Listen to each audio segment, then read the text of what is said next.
that they were faced with serious security challenges, especially the Augustine incidents.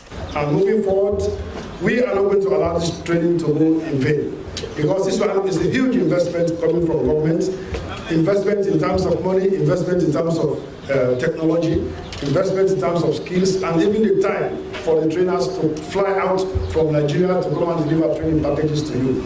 He said they will ensure that the skills learned are utilized in a professional manner in the individual, team, and institutional levels. Director of Training, Sierra Leone Police, Slbc, and the participants were indeed happy, and they expressed gratitude for the training. SLBC News, Sulaiman Babatue reporting.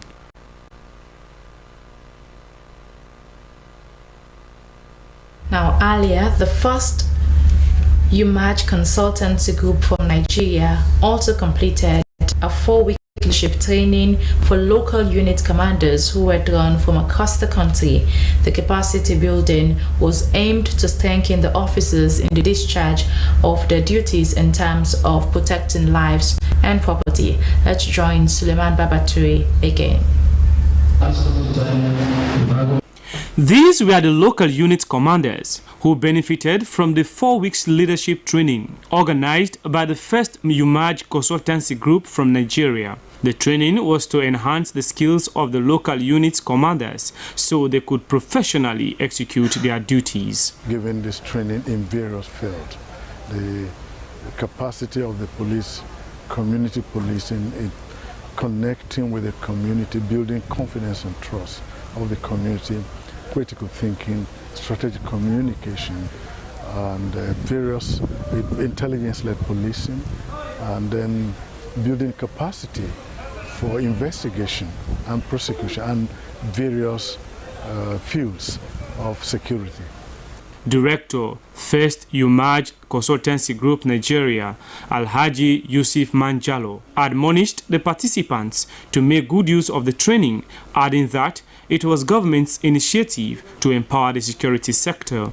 Director of Training, Sierra Leone Police, Sir Yumba Senesi, applauded the trainees for going through the process in a bid to improve service delivery in the security sector. He pleaded with the trainees to share the knowledge with their colleagues. Knowledge and skills you have gained, we hope, will be used in your respective development areas. Share with colleagues as much as you can and improve service delivery, being the core of what is expected of you people. Deputy National Security Coordinator Dr. Ahmed Sano believed the training would sharpen the technical ability of the trainees. He said the true power of the training lies in the implementation of the idea gained. The trainees expressed gratitude for the knowledge gained and promised to share with their colleagues security personnel. We, as an institution, appreciate it, and we promise to contribute individually and collectively to the achievement of the National Security Policy and Strategy 2024 in providing security, a safe environment, and a protective environment for democracy to thrive. The beneficiaries were promised to receive their certificates in the next 2 weeks. SLBC News, Sulaiman Babatue reporting.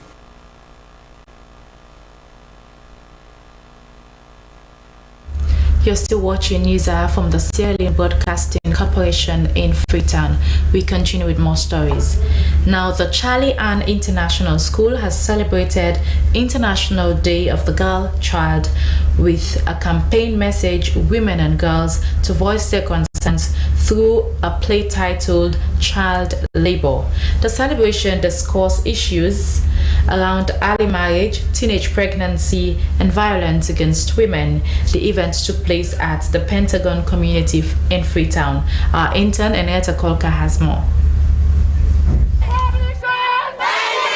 The day was also to raise awareness on gender-based violence and empowering young girls for a brighter future.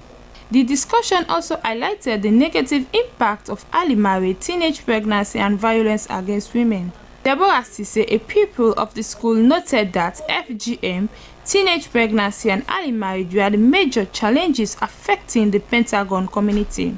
I am pleading with the government to advise our parents to stop the practice of FGM, as the process is not safe for us, the girls in the community. Also, we are pleading to government to support our school. Founder Cantana Women Development Association, Reverend Anne-Marie King, said our organization hosted the program to empower girls and women to speak up for their rights, an issue affecting them such as early marriage, teenage pregnancy and FGM. To encourage girls, for them to realize themselves, to know that yes, they are also part of the global village, to be able to express themselves in public and to be able to talk about their issues, their problems, what is affecting them.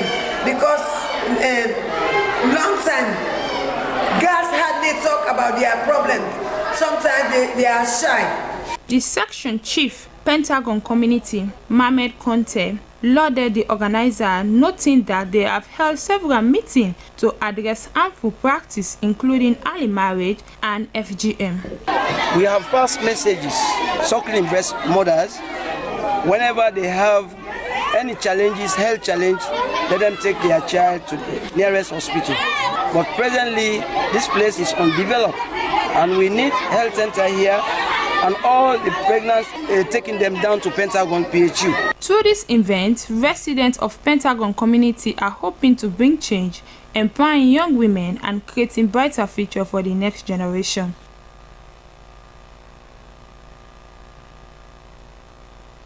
The Environment Protection Agency, with support from the United Nations Development Programme, has concluded its Innovation Green Solution Challenge 2024, with Peter George, CEO of Ideal Technologies, emerged the winner with prize money of about $5,000.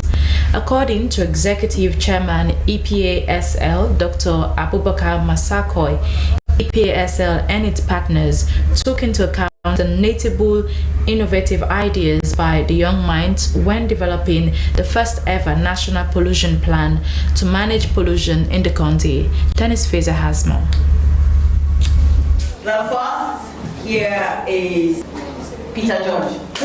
With uncontrollable emotions, the Chief Executive Officer of Ideal Technologies, Peter George, could hardly believe he is the winner of the Innovative Green Solution Challenge 2024, a competition which started 6 months ago with over 300 competitors tasked to provide innovative solutions to environmental challenges that could attract bankable reward. Peter, a young innovator, devised a way of enhancing the learning of school children in deprived communities with solar backpacks made out of plastic waste.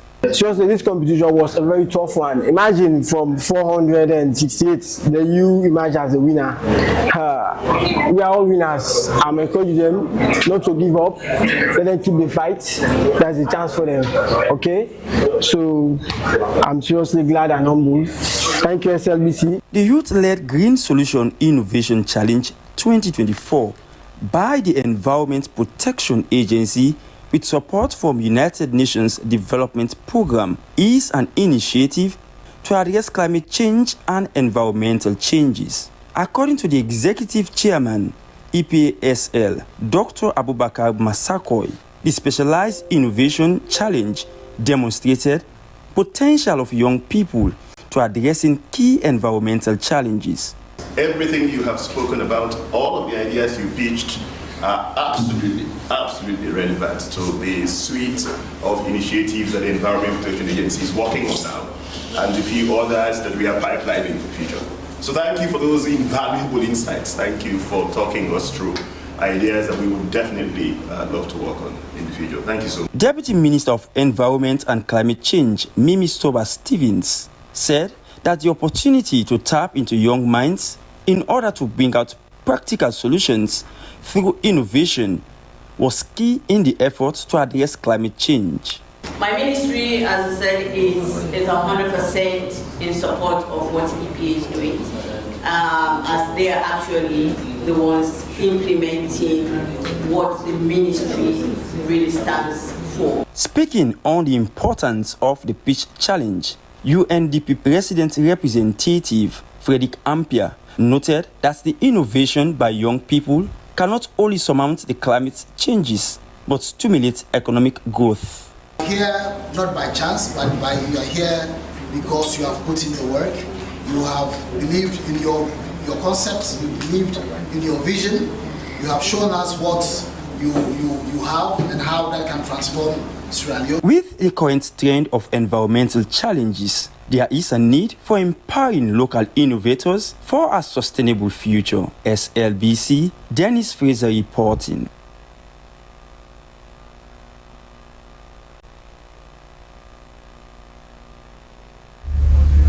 Budget Advocacy Network has released a report vindicating the suspended auditor Lara Taylor Pierce and her deputy Tamba Momo of any wrongdoing. The Auditor General Tribal reports highlighted Ban's report stated that there were procedural deficiencies, unclear evidentiary standards, unsupported conclusions, and perceived partiality by the tribunal. Emmanuel Samuel has a story. The ongoing saga that surrounds the suspended Auditor General seemed to have placed transparency and accountability on the brink of diminishing. The release of the Auditor General's tribunal report, which questions the integrity and professionalism of the suspended Auditor General and her deputy, has since sparked concerns among the populace. Budget Advocacy Network's analysis of the tribunal's report has uncovered perceived partiality by the tribunal. Ban's report disclosed that the tribunal's grounds for determining serious misconduct by Lara Taylor Pierce and Tamba Momo are unfounded and insufficiently substantiated. The failure of the tribunal to use the correct legal standards and exclusive reliance on state witnesses was pointed out to be among the major reasons why the tribunal was unable to reach an unbiased conclusion. The tribunal's inability to specify allegations against the respondent and Lara Tamba Momo, misapplication of legal standards, reliance on state witness while disregarding expert testimony from national and international recognized authorities, and selective presentation of evidence in the report undermines the tribunal credibility and the integrity of its findings. Given the findings, Budget Advocacy Network is now calling on Parliament to dismiss the recommendations in the tribunal's report to save transparency and accountability processes in the country. We say Parliament for dismissing recommendations because the report safe and the recommendations on which the report's based and the process get serious legal and other issues. The Sierra Leone Association of Journalists is however concerned about the processes that led to the production of a tribunal report seen to be biased. The Auditor General and her deputy Tamba Momo is a very concerning thing to slash. The process of removing these people is what we are concerned about. And for the sake of that office, protecting the name of the office is the things that we are concerned with. As conversations of the said issue continues, it is currently unknown whose side Parliament would take to either safeguard the independence of the Auditor General or allow that independence to be snatched. Emmanuel Samoa, SLBC.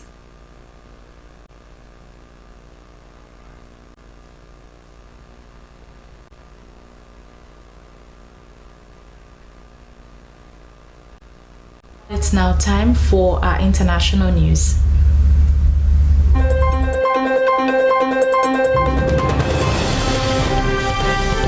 This is the international news, and I am Cecilia Alice Cisse.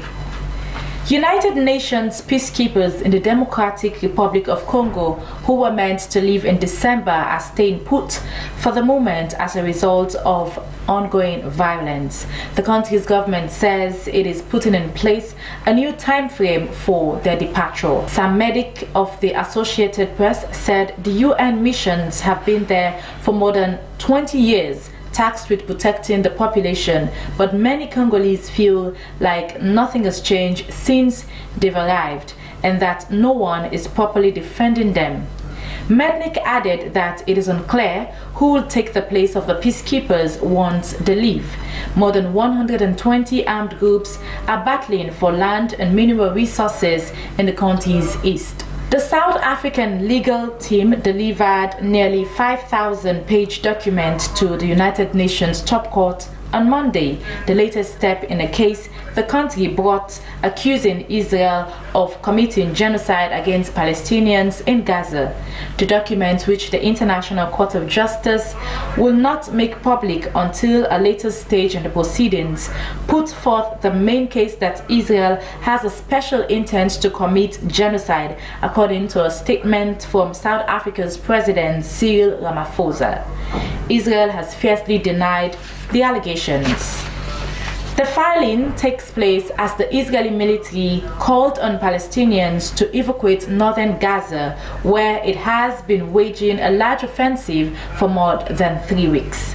The UN said earlier this month at least 400,000 people are still in northern Gaza, and hunger is rampant as the amount of humanitarian aid reaching the north has plummeted over the past month.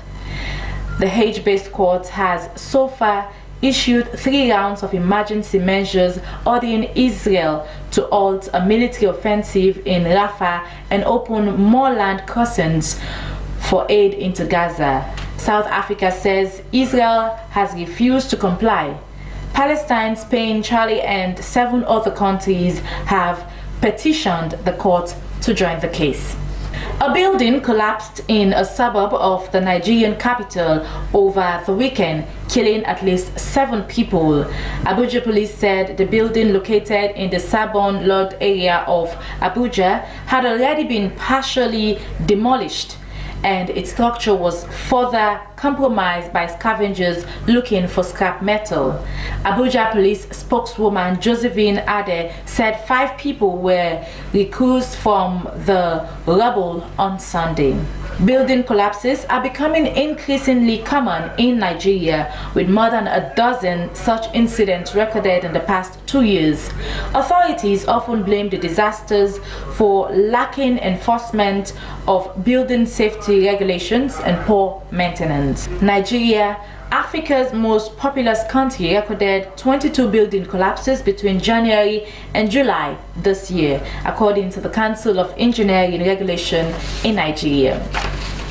And finally, on the international news, a boat carrying 13 Egyptian migrants to Europe has capsized off Libya's coast, killing all on board except for 1 person, local authority and a Libyan group said. Al-Babrin, a group that provides humanitarian assistance to migrants in Libya, said on Facebook that the boat capsized 60 kilometers, which is 37 miles east of the city of Tobruk on Monday evening. 1 migrant survived, according to the group, which said the bodies were recovered and brought to shore. The Directorate for Combating Illegal Migration in Tobruk also confirmed the incident. In recent years, the North African nation has become the dominant transit point for migrants fleeing war and poverty in African and Middle East. Well, that's the end of the international news. Thanks for watching. I'm Cecilia Alice Sisse.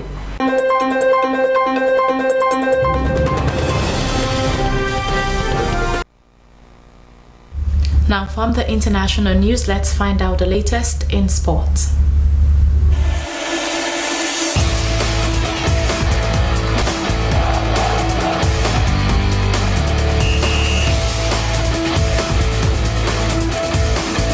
Hello and welcome to Sports Updates on the News. I am Hamed Lamentui. In today's edition, we start with athletes. The Sierra Leone Masters Athletics Association, SLMA, has officially launched at a vibrant ceremony held at Lumley Beach. The event brought together current and former athletes, sports enthusiasts and government officials. Abdul Kabir has more on this story. The launching started off with a procession from Wilkinson Road to Montana Park, showcasing their endurance, dedication and exchange of pleasantries and fond memories at the time. Founded by former national athlete Jimmy Toronka, the SLMA aims to promote active lifestyles and competitive sport for individuals aged 35 and above. The association is registered with the National Sports Authority and the Freetown City Council, and that of the Africa Masters Athletics and World Athletics. Acting President Iyabokari emphasized the association's commitment to fostering physical fitness among athletes of all ages. He said that the SLMA will provide a platform for older athletes to continue their passion for sports. Masters Athletics refers to athletic competition for individuals within the age of 35 and above. It has been arranged in strata. Ages between 35 to 39, 40 to 44, 45 to 49, 50 to 54, etc., etc. And when there is competition, the individual will compete within his own age brackets. Amongst the plans the SLMA has was to organize regular training sessions, competitions at local, national and regional levels, and outreach programs to raise awareness about the benefits of Masters Athletics. The initiative marks a significant milestone for Sierra Leonean athletics, providing a much-needed platform for past and current athletes alike to stay active and competitive.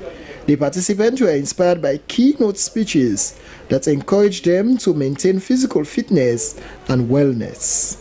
Abdul Kabir, SLBC Sport, Freetown. Now, turning to the international scene, we highlight the 2024 Ballon d'Or. In a surprising turn of events, Manchester City's Spanish midfielder Rodri has claimed the 2024 Ballon d'Or, edging out strong contenders Vinicius Jr. and Bellingham. The prestigious ceremony took place in Paris, celebrating the finest talents in football. Mohamed Sibi Kouma has more details.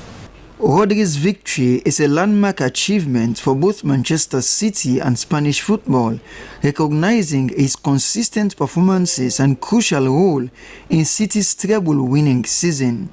The night also honored Neymar's outstanding players and coaches. Barcelona's prodigy Lamine Yamal received the Copa Trophy for Best Young Player, while the Women's Club of the Year went to Barcelona, and Real Madrid secured the Men's Club of the Year award. Gerd Muller's top goal scorer title was shared by Harry Kane and Kylian Mbappe. The Yassin Trophy for Best Goalkeeper was awarded to Emiliano Martinez of Argentina and Aston Villa. The Socrates Award went to Jennifer Hermoso of Spain and Barcelona, while Emma Hayes, Chelsea and USA received the Women's Johan Cruyff Trophy for Best Coach. Carlo Ancelotti of Real Madrid was honored with the Men's Johan Cruyff Trophy for Best Coach. Additionally, Etana Bonmati of Spain and Barcelona took home the Women's Ballon d'Or, capping off a night of celebration for football excellence. That's your sports updates for today. See you next time. I am Mohamed Lamintoui. Goodbye.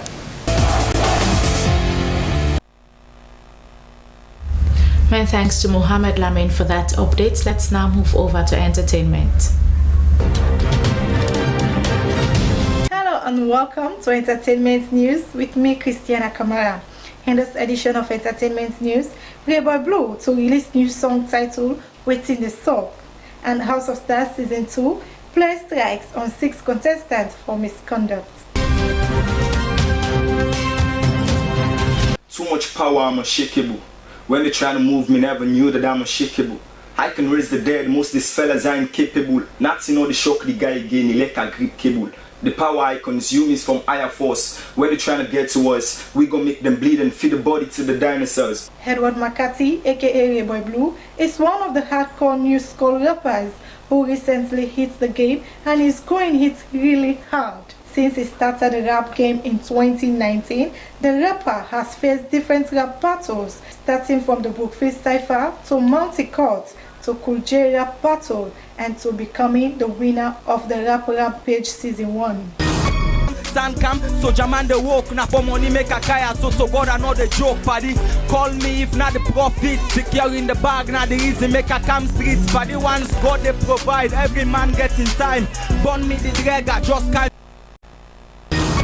Playboy Blue has jumped on several challenges, including Nashito's Go Hard or Go Home challenge. draw the line of demarcation for these rappers. They bubble go cross the sweat, so God they lost it. He has also released a couple of songs, including Ice on the Bag.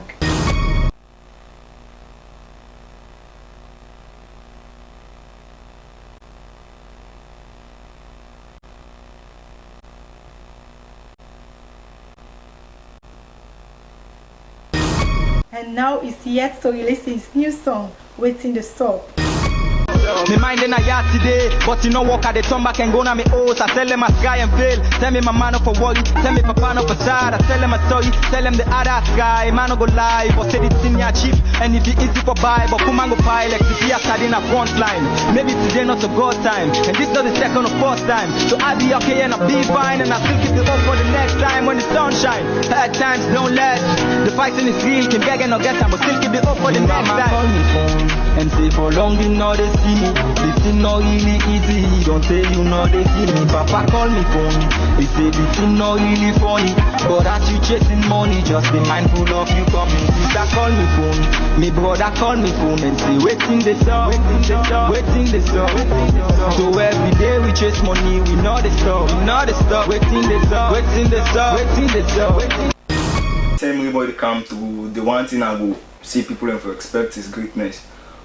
The next project they be waiting this up, and I like a storytelling about how hard you don't try and how hard you try despite people in DBN way they expect you for to do something for them, but you still fight the fight. That's what's in this up there about. Wow, that's splendid. Congratulations to River Blue and keep lifting Sierra Leone's flag high. House of Stars Season 2 reality TV show has released strikes on 6 contestants. According to the public's notice, the strike action came about their recent misconduct against the show. One of the contestants, Lady Nata, posted in her Facebook page saying the strike came due to an unnoticed rally they conducted in Kono. Wow, it's gonna be splendid this year. We will be updating you on issues coming from House of Stars Season 2 reality TV show. Well, that's all we have for this edition of Entertainment News. I have been your presenter, Christiana Kamara.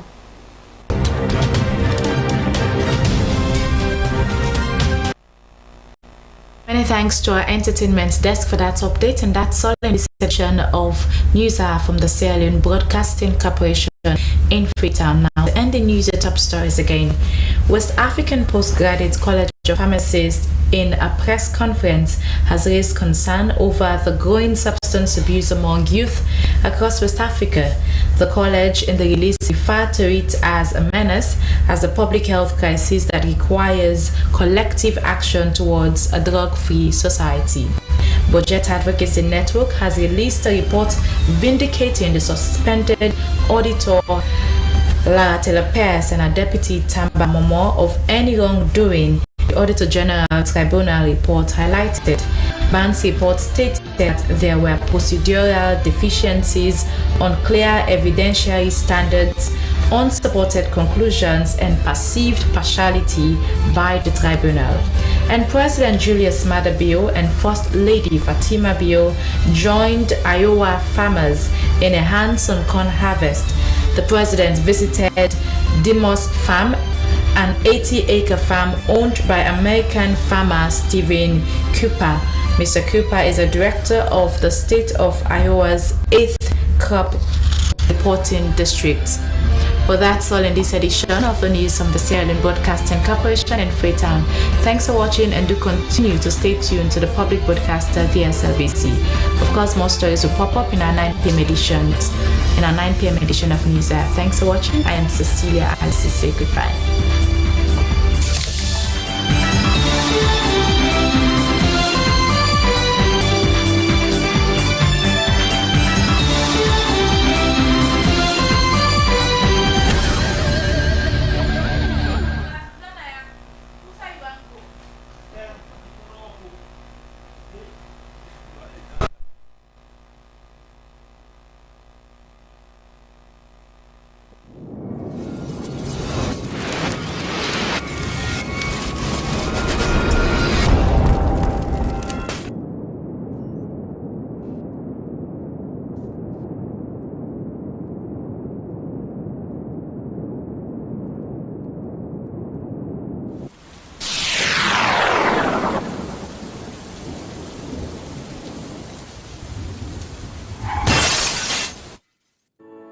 for the Zoom meeting today with the investor then? Yes, boss.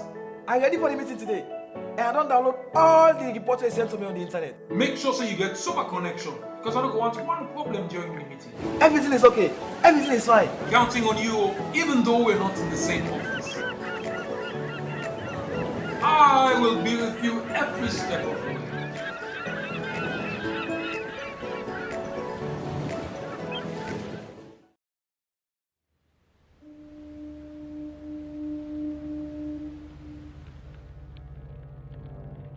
A place cannot produce poems. It can only not prevent them. And Freetown is good at that, for Freetown has its own sudden elegances. People are slow to leave it, quick to return. And there are others who come for a year or two and stay for a lifetime, sensing that they found a city that is in the world, yet sufficiently on the edge of it to have a different resonance. Let me tell you something about this city. All of us, we're all just passing through, and we've all been here forever. Those who came, those who stayed, those who never returned. Tides turn, seasons change, we've waited and we've watched. But we've always been here. We've always listened, because there is a different resonance here. It comes from the river, and the land, and the sky. It's our place. All of us. This city belongs to everyone. And you know when it's your time. And it's our time. Listen, we are Freetown. We are Freetown! The golden rules of Freetown. Don't pretend you're something that you're not. Don't go thinking you're better than anyone else, or that anyone else is better than you. Don't shout about it. Get on with it. We are Freetown. Freetown. Freetown. Yeah. We found our voice again. I'm from India and Freetown. I'm from China and Freetown. I'm from the UK and Freetown. I am from Nigeria and Freetown. I am from home and Freetown. This city belongs to everyone. The fishermen, the taxi driver, the barber, the drummers, the dancers. All of us. All of us. Everybody. We are Freetown. The past is ours. The future is ours. It's our time again. And this city belongs to everyone. The playwright, the greengrocer, the teacher, the dog. This space is ours. This light is ours. The beaches are ours. The rivers now we own. The roads are ours. The bridges now we own. We are Freetown. We are all visitors and we've all been here forever. We've got the mightiest river. And the biggest sky.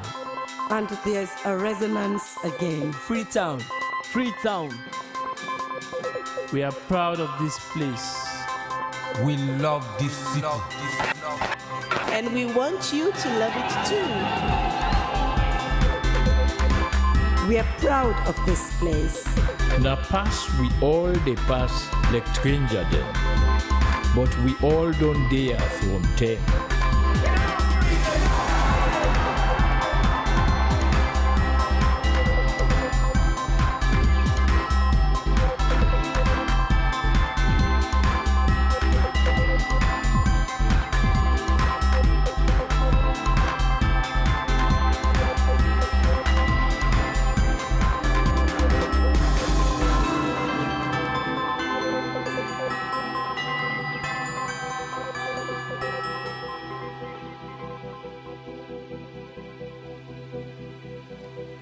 Come here and you'll feel it, that end of the line sense of freedom.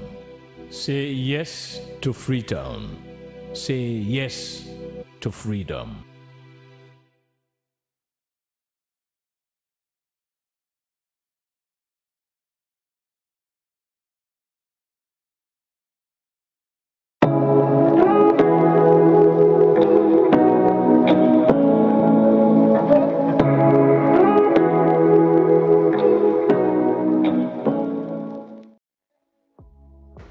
Life no go ever sweet without that thing what we call love. Now that make Love Factor a very good program where any big person can look and enjoy. Now the kind program we for spend time for watch. Now the kind program we for spend time for sit down for look. And this program it made around land format and I wonder you save life. The Love Factor show is about family, love, counseling, relationship. We say we dey build and maintain relationship. This na program we say we dey counsel you for let you know how for dey with your partner, let you know how for settle disputes between you and your heart to heart.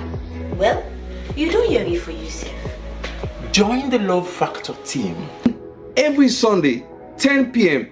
for help make we all enjoy love and peace.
Formula Do. This na the Mayor's Hour, the program we always bring una or they tell una about City Council, the work that we City Council they do, and you as person within at the Freetown municipality, what you supposed to do for let council go grow. Well, today we want to look at the thing that we people actually around the Freetown need, and one particular thing we can talk about today, we can talk about water, because water is life and it's very important. So City Council, they can't tell me how then they deal with that water project day. Well, I got two people who join me for this talk. I got Binta Jallo. Binta na technical support at the Freetown City Council. Binta, tell Famulado. Famulonado. All right, and then I got Councillor Sheka Din Mansari. Tell Famulado, Councillor. Famulonado. All right. Make I begin with you, Binta. Of course, let people know about this project, how this project come about. We look at the sponsor, Sote Usaudowich, in terms of this project. Because water very important, and I believe say a project when I baby, to Freetown City Council. So let people know about this project. Okay, thank you so much, Mr. Daniel Mosier. So we get series of projects then. The main one where I guess me and my colleague, the councillor, will digress on more. Now the one where the United Nations supports, where the UNCDF and Freetown City Council now the lead implementing partners then. But then also get other partners then where they support this project. So that project there gets two components. It gets one what they call the Women for Water and Peace, and then another one what they call the Blue Peace. So the Women for Water and Peace, in the look at for do 25 water kiosks, now 5 communities in Freetown.